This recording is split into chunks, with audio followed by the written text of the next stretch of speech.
এই চট্টগ্রামে আজ থেকে 16 বছর আগে আমরা এসেছিলাম। যারা এসেছিলাম তাদের মধ্যে আমি ছাড়া আর কেউ বেশি নেই।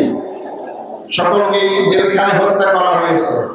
মৌলানা দেলাওয়ার হোসেন সাইদি সাহেব আমার জানা মতে প্রায় 27 বছর এই চট্টগ্রামের তাফসীর মাহফিল করেছেন, যাকে কোরআনের পাখি বলা হয়। কিন্তু সবটাই মানুষের তৈরি আইন। এই আইন দিয়ে 54 বছর মানুষের ভাগ্যের পরিবর্তন হয় নাই। মানুষের তৈরি দিয়ে মানুষের ভাগ্যের পরিবর্তন সম্ভব হয় না। বাংলাদেশের সমস্যা কি? আমাদের সম্পদের কোনো অভাব নেই, আমাদের অভাব সৎ নেতৃত্বে। সম্পদের অভাব থাকলে হাজার লক্ষ কোটি টাকার দেশে পাচার হতো না। আলহামদুলিল্লাহ, আলহামদুলিল্লাহ রাব্বিল আলামিন, ওয়াসসালাতু ওয়াসসালামু আলা সাইয়্যিদিল মুরসালিন ওয়া আলা আলিহি ওয়া সাহবিহি আজমাইন। আব্দুল কর্তৃক চট্টগ্রাম বিভাগীয় এই সমাবেশের সংগ্রামী সভাপতি, বাংলাদেশ জামাত ইসলামের সম্মানিত আমির ডাক্তার শফিকুর রহমান, অন্যান্য জাতীয় নেতৃবৃন্দ, উপস্থিত চট্টগ্রামবাসী ভাই বন্ধুগণ, আসসালামু আলাইকুম ওয়া রাহমাতুল্লাহি ওয়া বারাকাতুহু। আমার তো এখানে আসার কথা ছিল না, এতদিন আল্লাহর কাছে চলে যেতাম। আপনাদের দোয়ায় আল্লাহর রহমতে 24-এর গণঅভ্যুত্থানের মধ্য দিয়ে আমার মুক্তির পথ সুগম হয়। এই চট্টগ্রামে আজ থেকে 16 বছর আগে আমরা এসেছিলাম। যারা এসেছিলাম তাদের মধ্যে আমি ছাড়া আর কেউ বেশি নেই। সকলকেই জেলখানায় হত্যা করা হয়েছে। আমাদের 5 জন ভাইকে সরাসরি ফাঁসির কাছে ঝুলিয়ে মারা হয়েছে। আরো 5 জন ভাইকে বিনা চিকিৎসায় জেলখানায় হত্যা করা হয়েছে। তারা এই 10 জন নেতাকে হত্যা করে মনে করেছিল বাংলাদেশ ইসলামী আন্দোলনকে স্তব্ধ করতে পারবে, কিন্তু বাংলাদেশ ইসলামী আন্দোলন, ইসলামের পক্ষের শক্তি আজকে বিজয়।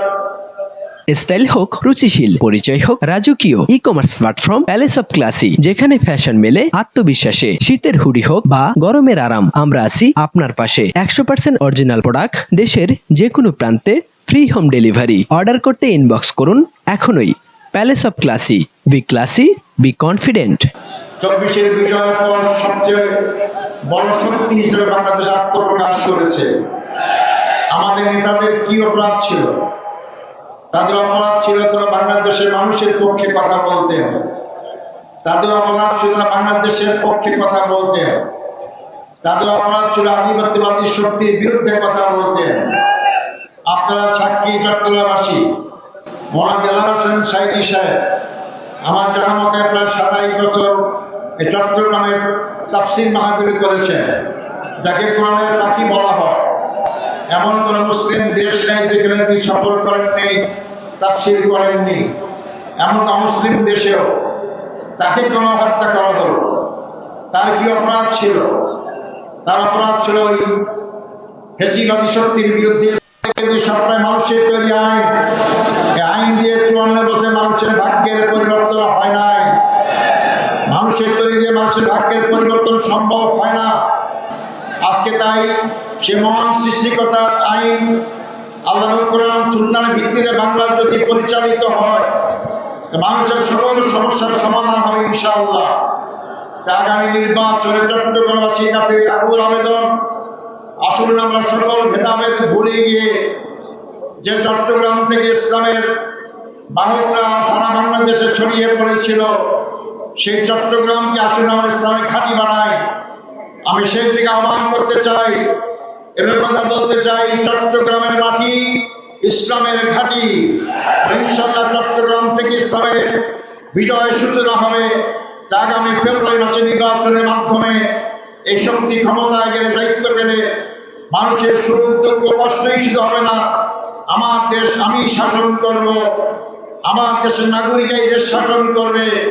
কারোর ডিকটেশনে, কারো দাদাগিরিতে বাংলাদেশ আর চলবে না। সেদিন শেষ হয়ে গিয়েছে। বাংলাদেশের সমস্যা কি?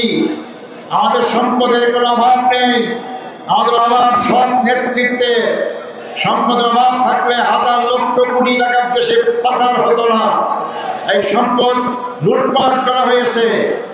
আর দলের পক্ষ থেকে দায়িত্ব পাই, ইনশাআল্লাহ প্রথমেই আমরা দুর্নীতি বন্ধ করব। দুর্নীতি বন্ধ করে বাংলাদেশ মাথা উঁচু করে বিশ্বের দরবারে দাঁড়াতে পারবে। আমার দেশের ছেলেদেরকে গরিব পিতার জমি বিক্রি করে বিদেশে পাঠিয়ে দিতে হবে না।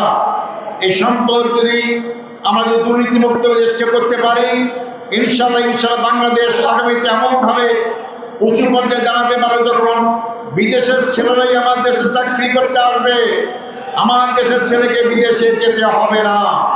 আসুন সেই স্বয়ং সম্পূর্ণ আধিপত্যবাদী শক্তি বিরোধী আজকে বাংলাদেশকে আমরা গঠন করার দিকে এগিয়ে যাই। আমাদের আন্দোলন অবশ্যই বিজয় হবে ইনশাল্লাহ।